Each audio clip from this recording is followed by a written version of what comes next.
Terrific. Well, welcome everybody to the first New York City Veterans Advisory Board meeting of this year. I'm Todd Haskins, the chair of the board, and we have a pretty exciting agenda today.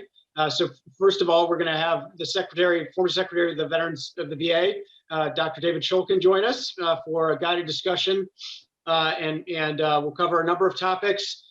Just logistically, so we don't have people talking over one another. If people have questions, if they could pop them in the chat, then I'll do my best to monitor those and ask those as we go along. We'll also have, we published the report for our annual report earlier this week. And so we'll go through the findings of that very briefly. The commissioner of the DVS will speak and talk a little bit about a number of the priorities that they're focused on and give everyone an update on that. And then we'll conclude the session with officer elections for the VAB.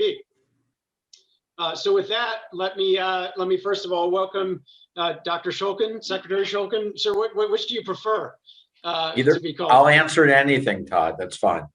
Okay, terrific. So first of all, welcome.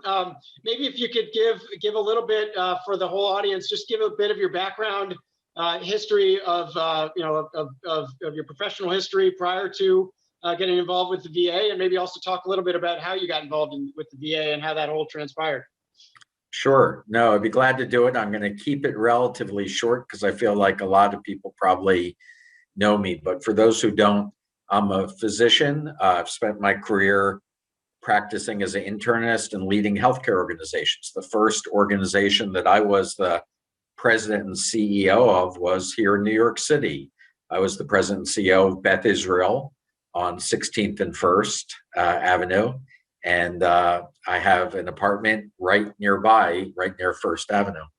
I had always spent my career in the private sector running hospitals. And a lot of you will remember the really tough times the VA was having in 2014, what we call the wait time crisis, where veterans just weren't able to get access to the care that they needed. And the epicenter of that was in Phoenix, Arizona. And during that time, I got a call from the White House, from President Obama's administration, who said that unfortunately the secretary had just resigned, the undersecretary had resigned, most of the administration at VA, or at least the health administration, had resigned as well, and that they really needed somebody to come in and help fix the mess.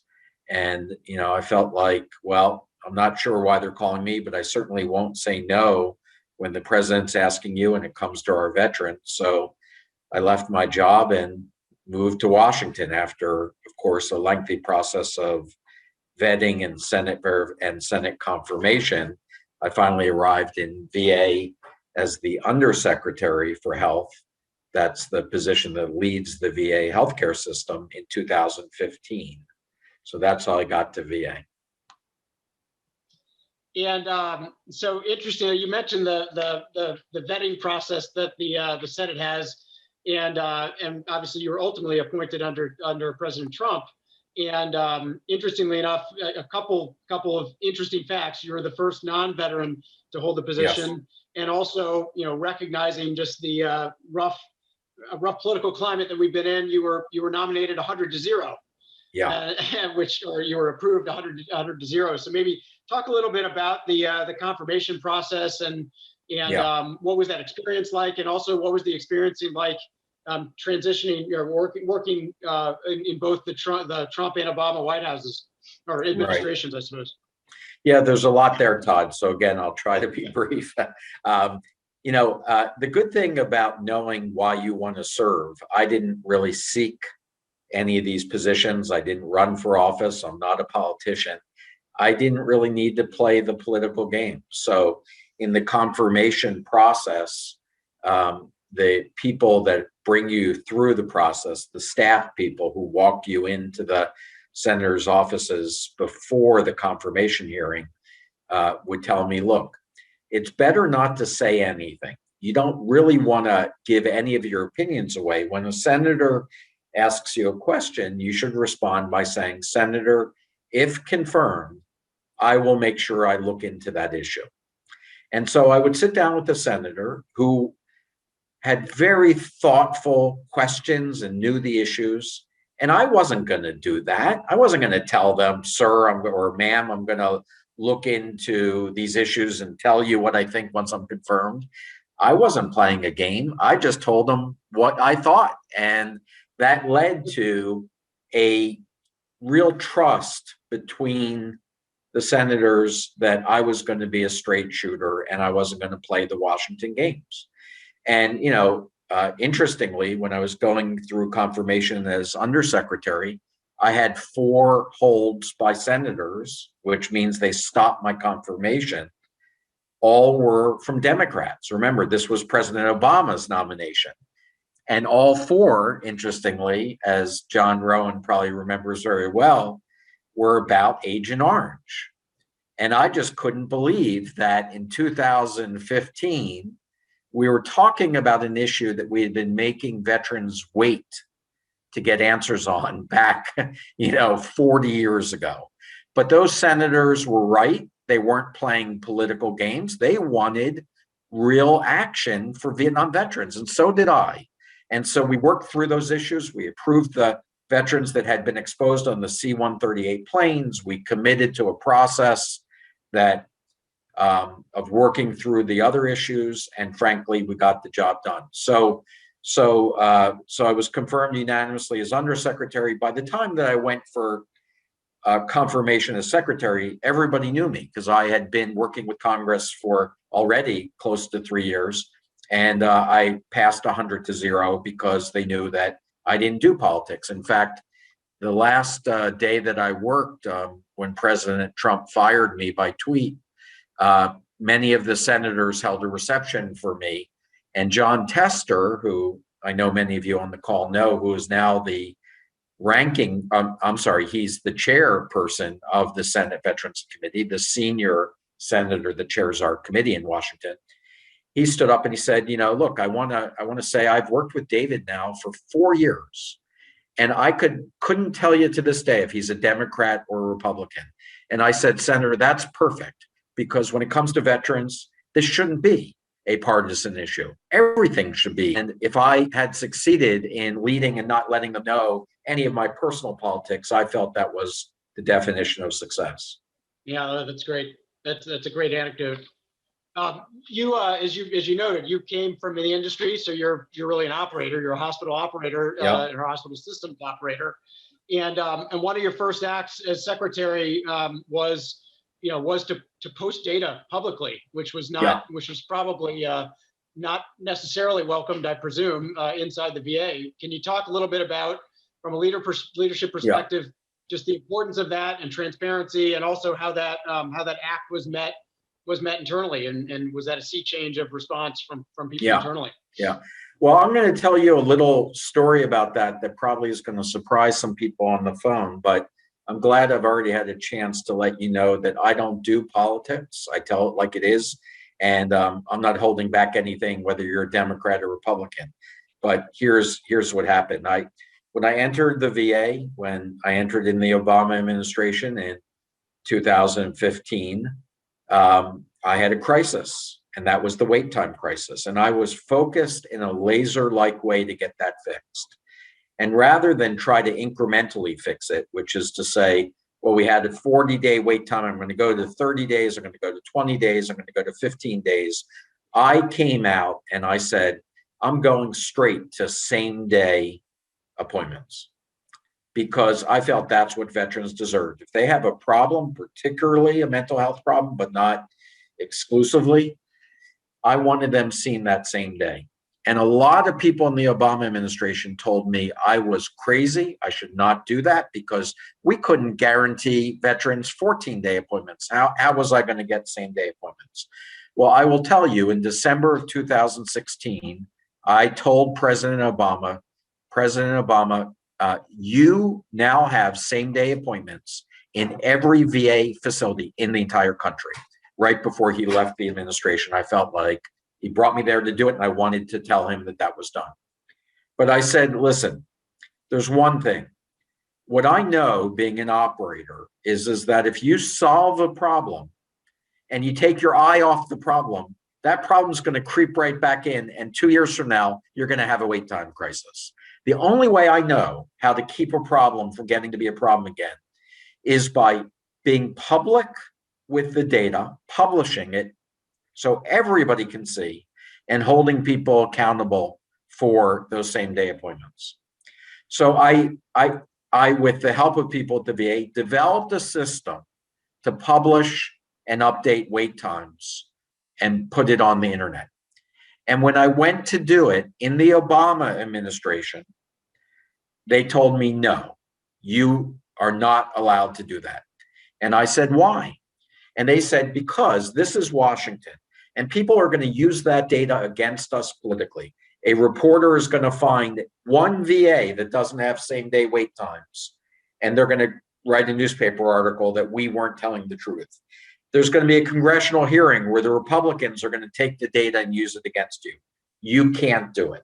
And I was disappointed. When surprisingly, President Trump asked me to be secretary, within the first week, I went to the Oval Office and I said, Mr. President, I want to publish all of our wait time data. And he looked at me and he said, well, is that going to be a good thing for veterans? I said, yes, sir, that's going to be a good thing for veterans. He said, so then go ahead and do it. And that afternoon, I pressed the button, we published wait time data. So again, I'm not saying that to be political.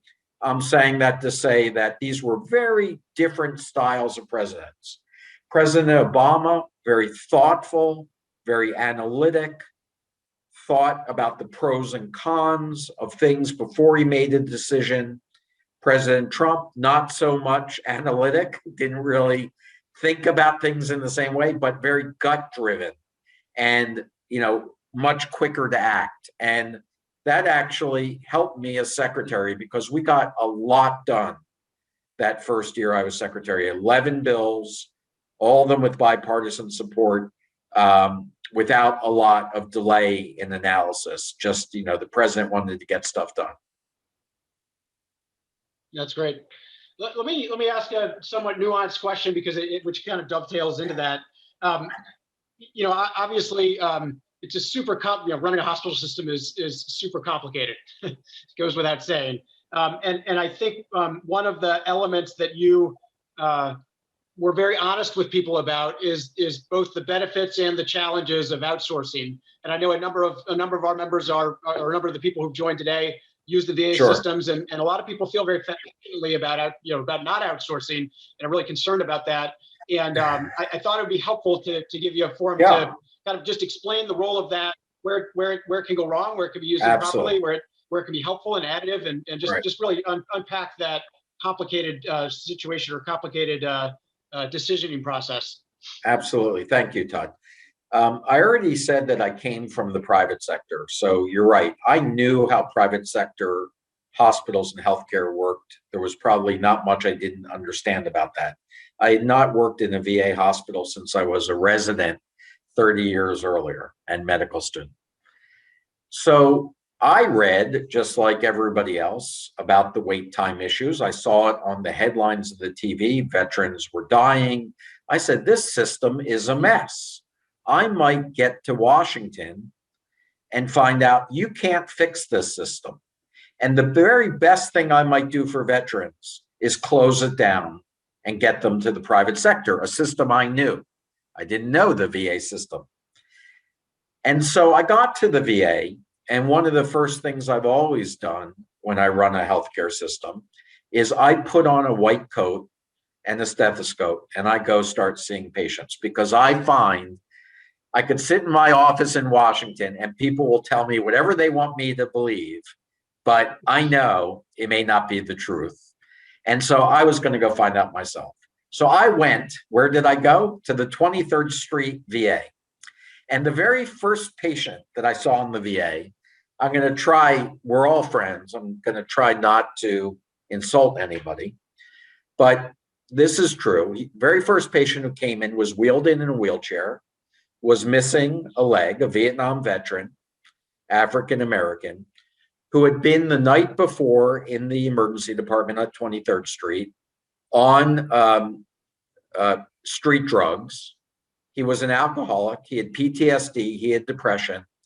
And I was a brand new doctor in the VA system who had never used the electronic record. In other words, I was pretty slow. And he was not exactly tolerant. He started cursing me out and telling me I was the dumbest doctor he'd ever met. And he was a difficult patient. Now, I got through that exam because the physician assistant with me, a 5'1" Filipino physician assistant who had been at the VA for 20 years, told me, it's going to be okay, Dr. Shulkin. We're going to get through this. I know what to do. He's our patient. We're going to take care of him. And we got him into a right treatment plan.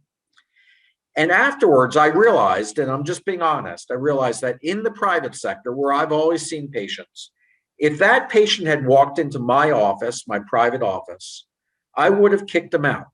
I would have called security. They would have removed him. I would have sent him a certified letter and say, you're never coming back here. But what I realized in the VA system, that's not what we do in the VA.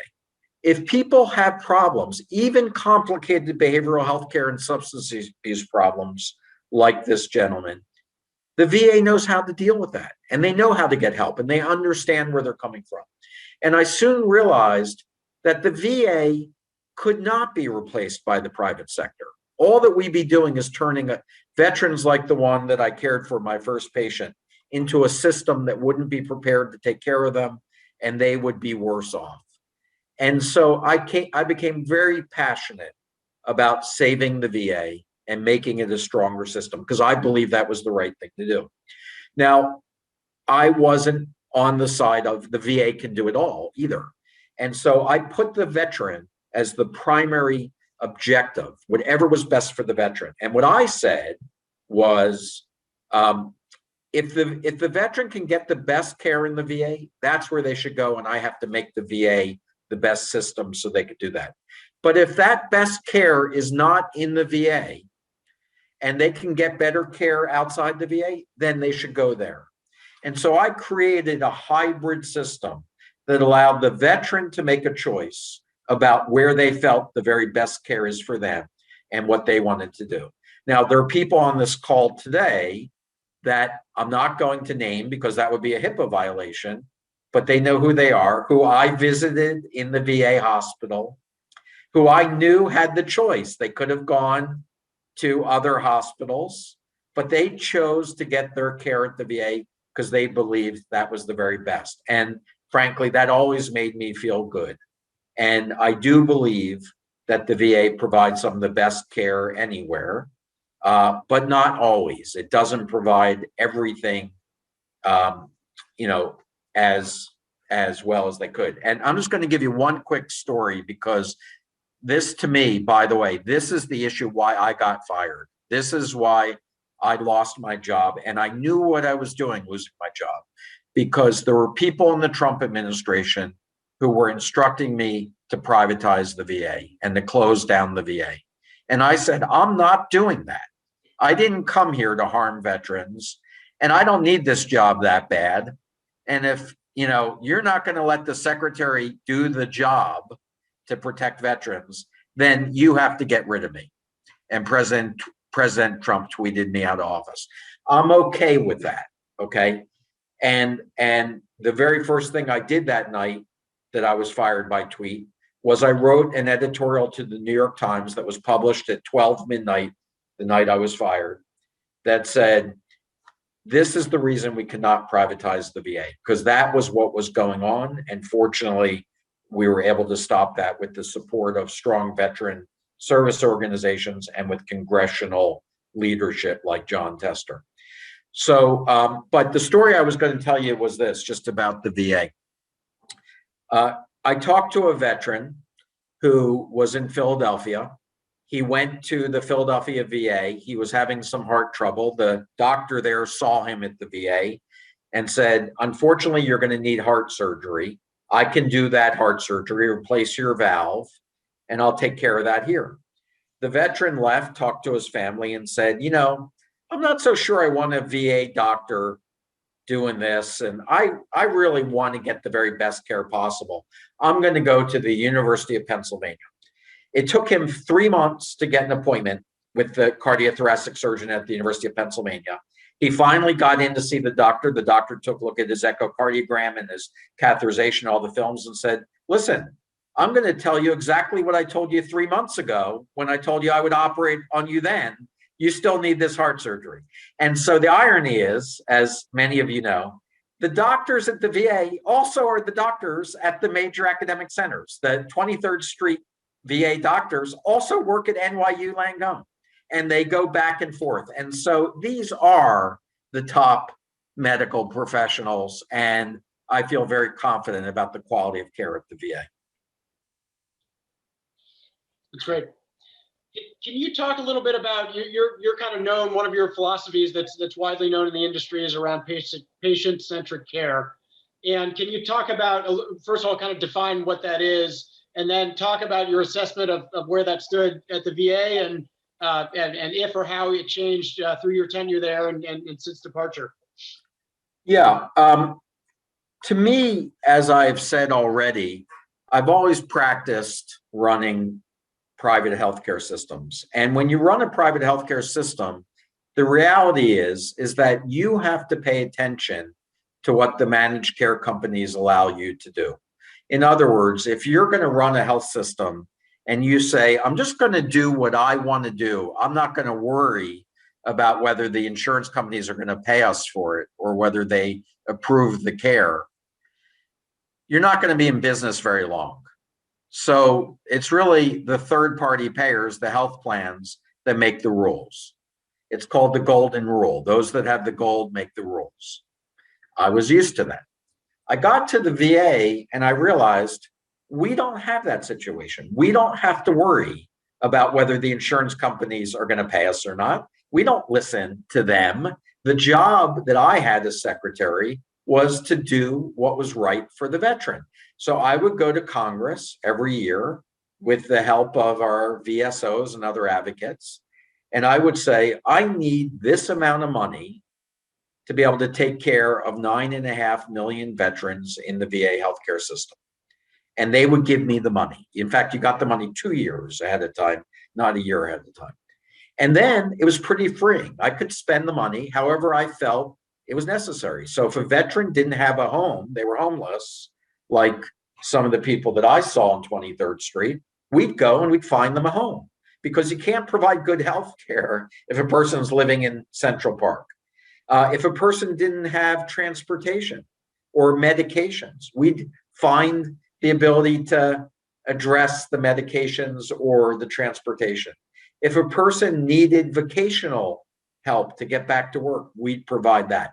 You can't do those things in the private sector. Adaptive sports, service dogs, all the things that we know are so important for many veterans. You can't do that in the private sector because nobody pays for it. So I became a strong believer. My definition of patient-centered care is doing what's right for the veteran. And so that really was a model that I think that VA does well. That's great. Why don't we shift a little bit, and focus a little bit on the extremely topical COVID-19. And I've got sort of two lines of discussion on that. One, just give your thought. It's sort of reframing the whole way people are thinking about healthcare, and maybe give some perspective on how the VA has navigated that challenge, and maybe where they should focus, where they've stumbled, where they could do better, where they've excelled to the extent that has, and just any thoughts around that. Yeah.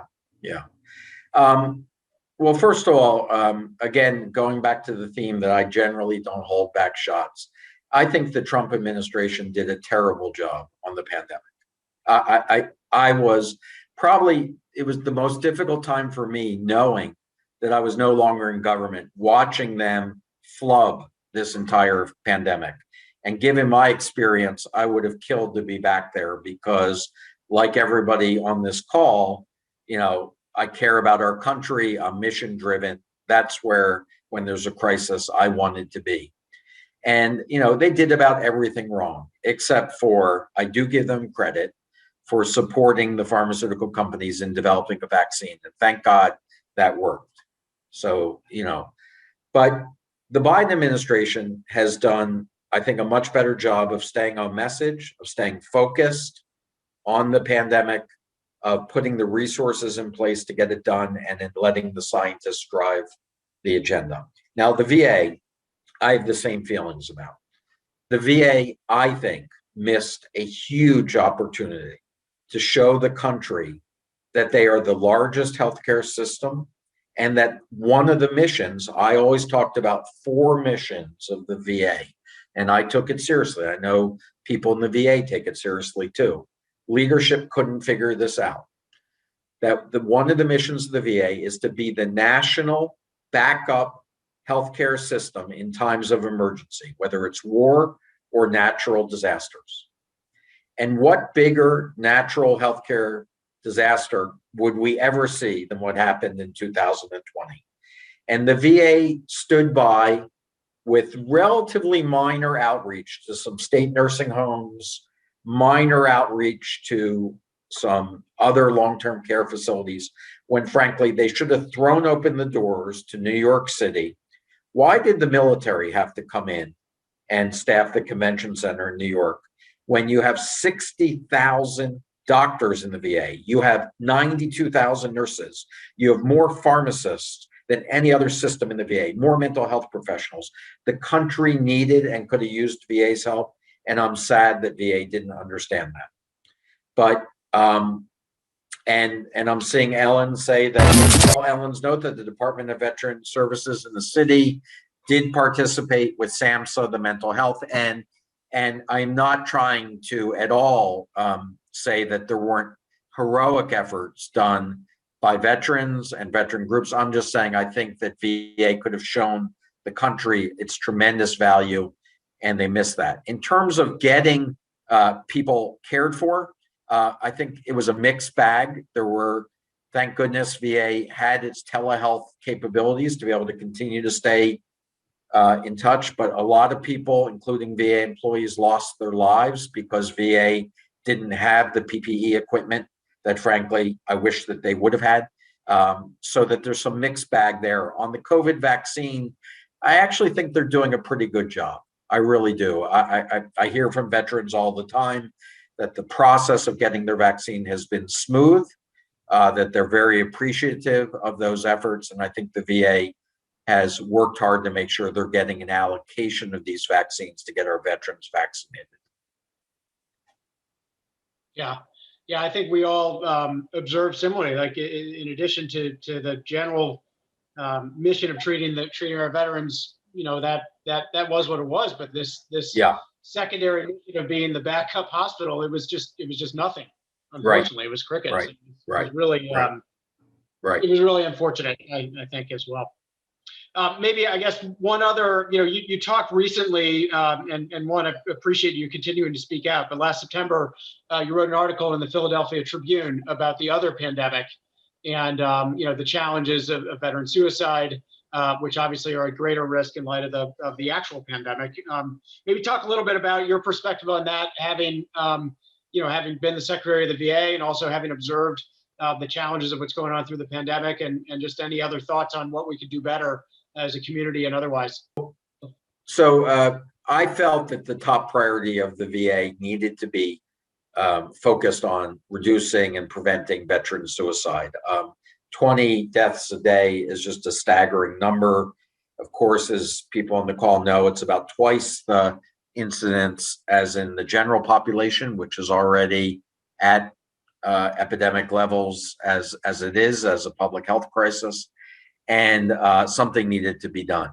Of those 20 veterans a day who take their lives, only 6 are getting care in the VA system. 14 then are out in the community. And my fear is that they're not getting any care at all, or the care they're getting is not as effective as in the VA system. So the programs that we designed were to really work with the community, work with cities like the city of New York, the state governments, to work with the churches and the synagogues, and to work with local veteran service organizations and nonprofit organizations to be able to make sure that we reach out and get the help that we think that our veterans need to be able to get these types of interventions. And having said that, I do give the Trump administration credit after I left. They kept that a priority, which was the right thing to do. But I will say that we've not made any progress. The VA has put out, under the Trump administration, some statistics that say that we've reduced veteran suicide, but do not believe them. That is fake news. They just changed the definition. And if you keep the definition the same, the numbers actually went up a little bit, not down. So this is a very stubborn problem, as many healthcare issues are, that we're going to have to just continue to work together and stick at it, not get bored of it and move on to something else, because this is too big of a problem. And unfortunately, I fear that when the statistics come out for 2020, with the social isolation that we've seen in the pandemic, the numbers are going to be far higher than 20 a day. Yeah, no, it is amazing that as much talk as there has been, and whether or not there's been focus, I guess we could debate, but a lot of talk and not a lot of progress for at least a decade. It's been in the news, and very little progress in that. Yes, which is very unfortunate. Secretary McDonough was recently confirmed. Near-term recommendations that you have for him, or thoughts or perspectives on areas of focus? Well, one of the things that I did when I became secretary was I invited all the prior secretaries in to ask them for their advice, because what happens in Washington is there's constant turnover of the people at the top. We all know that. And it's a start over game. And it's like 50, I call it 50 first dates, because you're constantly having to have the head of the organization relearn everything. And frankly, that delays progress. So I called all the prior secretaries in and asked them for their advice. And fortunately, Secretary McDonough has done the same thing. I've spoken to him on a number of occasions. He recently asked all the past secretaries, some of them didn't participate, but I did, in asking for our advice and in asking some really good, detailed questions. That makes me believe that I think he's going to be a terrific secretary. I think he's going to be thoughtful, but I think he wants to make a difference. And you had mentioned that I was the first non-veteran secretary. He's the second. Yep. I had the benefit of being at the VA for many years before I became secretary, so I knew the issues. This is relatively new to Secretary McDonough. But I will tell you, when I became a non-veteran secretary, that made me work much, much harder to make sure that I would reach out on every issue to my veteran colleagues, particularly in the veteran service organizations, people like John Rowan and Rick Weidman, who works with John at VVA, to make sure that I was truly representing their point of view, making sure I was advocating for something that they believed in and understood the perspective that, frankly, I couldn't have because I hadn't served. And I do think that that's going to be really important for Secretary McDonough to continue to reach out and to continue to work harder because he's not a veteran. One follow-up question there. You obviously, you guys share that that Secretary of VA without being a veteran, but one contrasting element is you were the perpetual Washington outsider and he's the perpetual Washington insider. Yeah. What are some of the both challenges and benefits of his decades of experience inside of Washington that maybe you wished you could have drawn from, and what challenges should he be careful about in light of that?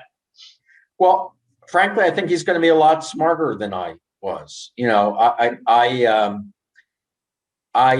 I got essentially shellacked by Washington politics, and I had no background in it. I didn't really have an appetite to play in that. People like John understand it a lot better than I do. And Secretary McDonough, I think, knows how to do that. I think you're going to see him pay an awful lot of attention to Congress. And I'm already seeing that. And frankly, I think that's a good thing.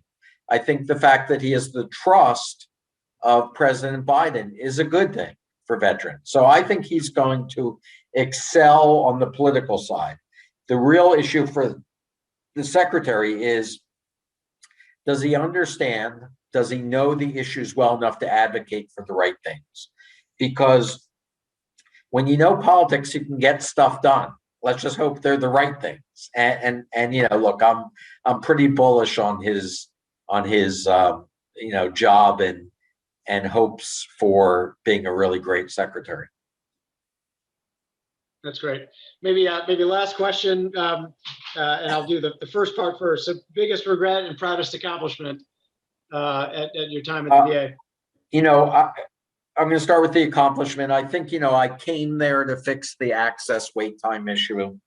And I felt confident when I left that issue was behind us. Now, it's now creeped up in its own way because of the pandemic. There are many, many veterans that haven't been seen who are behind in their health care. And so this was a very, very unusual year. I think the biggest regret is that I wasn't there long enough. There was more I wanted to do. That passion to help veterans to know that they still don't have the type of system I believe they deserve is the reason I'm on this call with you today. It's the reason why I wrote a book called It Shouldn't Be This Hard to Serve Your Country, about why I feel so passionately that we need to keep and fix the VA system. And it's why I will continue to advocate. I am now the chairman of the board of Iraq and Afghanistan Veterans of America, acting chairman. And I'm involved in a number of other not-for-profits. I just started an organization that, again, I chair called Policy Vets, and that's a veteran policy think tank of other people like myself who have been in the roles, been experienced, and have more that they can contribute to make sure we do get better decision making in Washington. So I think it was my time being cut short by President Trump's chaos that he created in the way that he ran things, including his cabinet, that I did not think were good decisions, but he's the president and he can do what he wants, and I respect that I served at his pleasure. But because of that, I do have that regret, and that's why I'll continue to work hard to do whatever I can to help veterans. That's great. Well, we appreciate your service, sir, and appreciate you taking the time to speak with us here. Sure. Sure. Thank you. Thank you very much. Great. All right, now we'll move on. We've got a couple of other agenda items. The next one we'll cover is, as everyone knows, we did issue our annual report briefly or recently.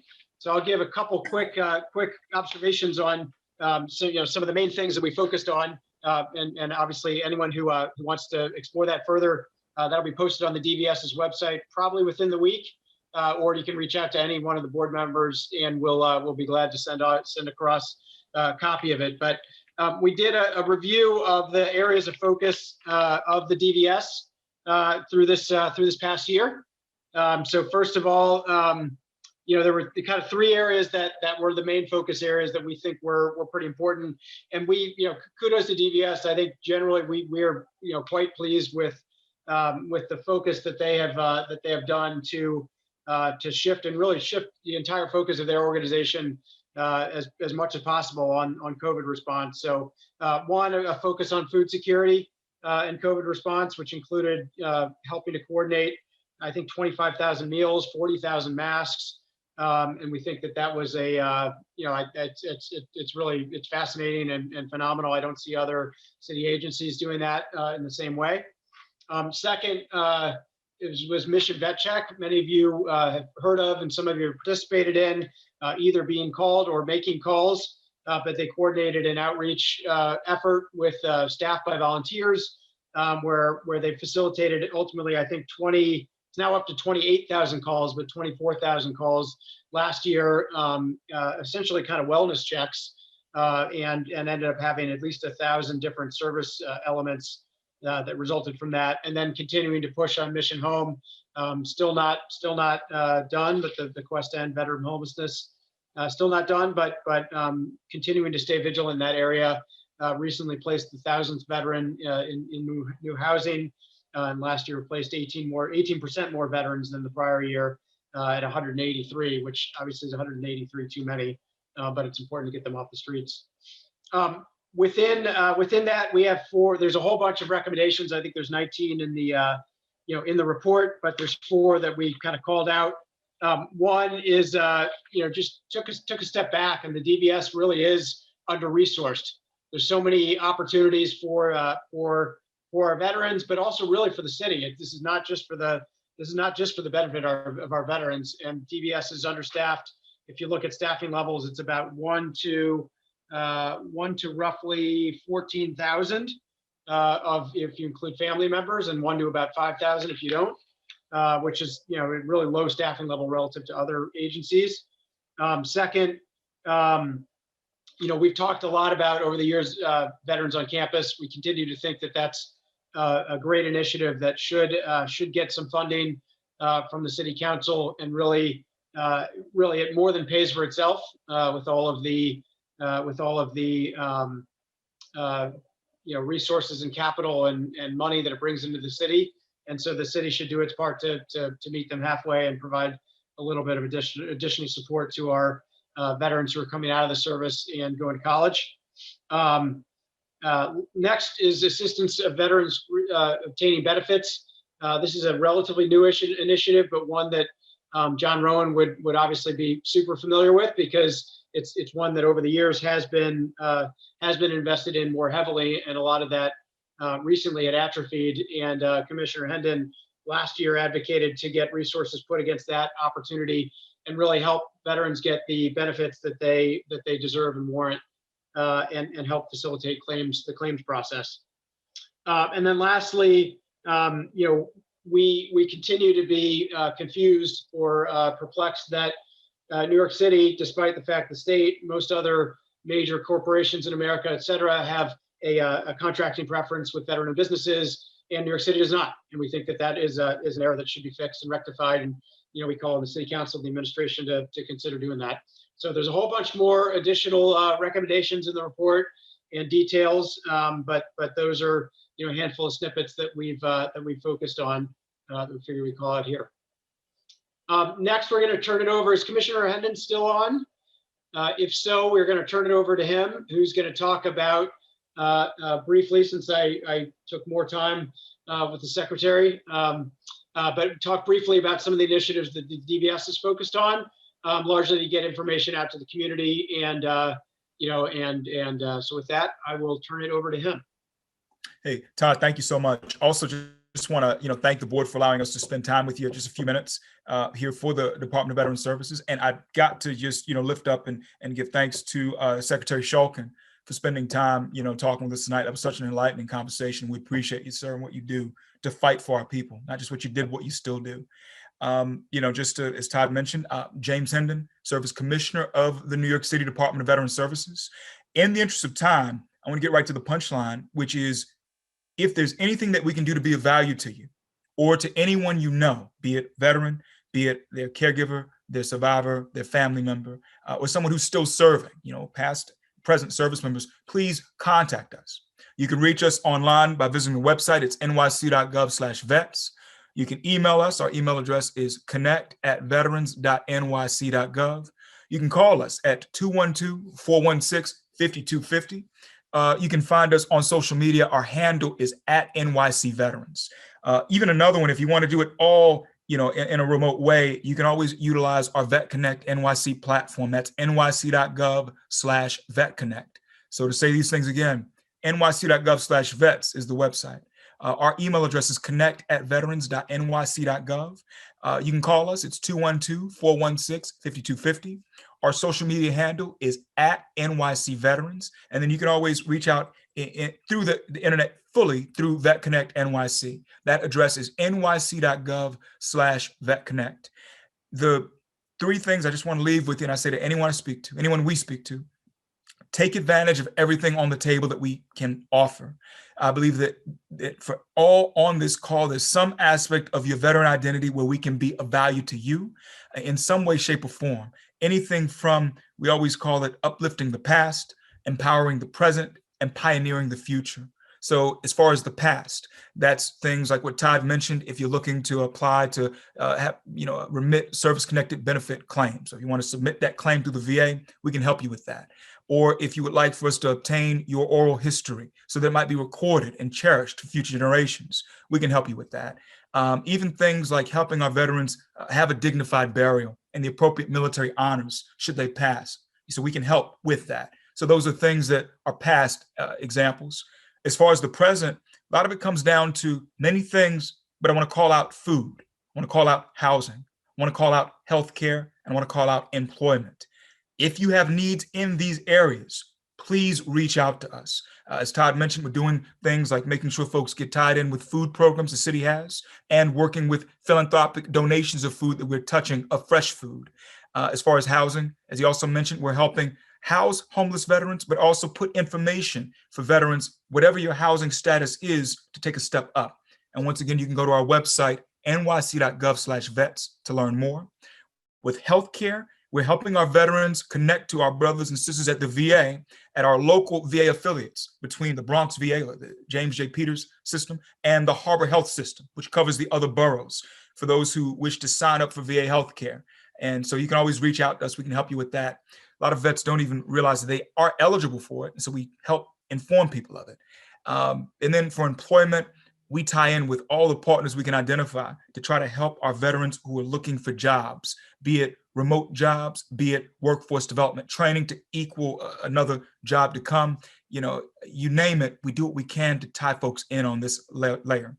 And as far as pioneering the future, the thing that keeps me up at night as commissioner of DVS is what can we do to attract more veterans, new veterans, to live, learn, and work in the city of New York. And for that one, it's a more nuanced ask, because we ask you to help us as far as mentoring a service member who is yet to come to New York, but who's strongly considering coming here. So to talk to that airman, that Marine, that soldier, that sailor, and to mentor them prior to them transitioning here. There are other offerings as well, as far as trying to make sure that our future veterans can fall in love with our education system while they're still in the service, using their tuition assistance benefits. So they say, look, I got to attend CUNY while I was still in the uniform. Let me keep on at CUNY in person, and so on and so forth. So that's us in a nutshell. Contact us in any means that are available to you: email, telephone, website, social media, and tell someone about the things that we're discussing as well. I think that the worst thing is the comment, or is the referral, is the advice that's not given. So when you do learn anything, when you visit our site, or our big sister sites, as far as the New York State Division of Veteran Services, which is veterans.ny.gov, or our federal friends at the VA, va.gov. When you learn of any opportunities through these vehicles, just let somebody know about it. That's the biggest thing I say. Look, reach out, but let someone know the things you learn. And last thing I always tell people, and it never gets old, is we appreciate you and we thank you for your service. And so one more time, just to put it out there for folks, the email address for NYC Department of Veteran Services is connect@veterans.nyc.gov. The phone number is 212-416-5250. The website is nyc.gov/vets. The social media handle is @NYC-Veterans. And last but not least, our VetConnect platform. It can be accessed through nyc.gov/VetConnect. And so that's all I have. And thank you so much, Todd, just getting it back to you. And we appreciate you again, to the entire board, for affording us this opportunity. Terrific. Thanks very much. Our next and final order of business is the elections for the officers of the VAB. So we have two people running for the two positions. So we'll go. So Wendy McClinton, Sorry, Joe. Three. Sorry, we have three people running for the three positions. Thank you, Joe.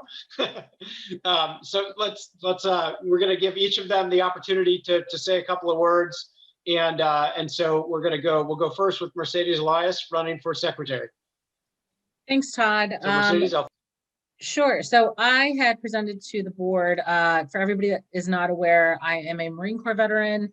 I've been on the Veterans Advisory Board for a year, and because I'm one of the more junior members, I did want to take a more official role and kind of learn more about the processes of the Veterans Advisory Board and how we work with the DVS. So I did volunteer to step up to take the place of the secretary for the board, and that was my initial interest, just to be more involved. I've learned a lot. I've loved hearing a lot of issues that veterans across the city have, especially when it comes to different boroughs. I represent Queens, so I'm very familiar with issues that are affecting veterans in Queens, but I've learned a lot more about issues that are affecting veterans in the Bronx and Brooklyn and Staten Island. So if anybody has any questions for me, you can always feel free to reach out to me. My information is on the DVS website. Thank you.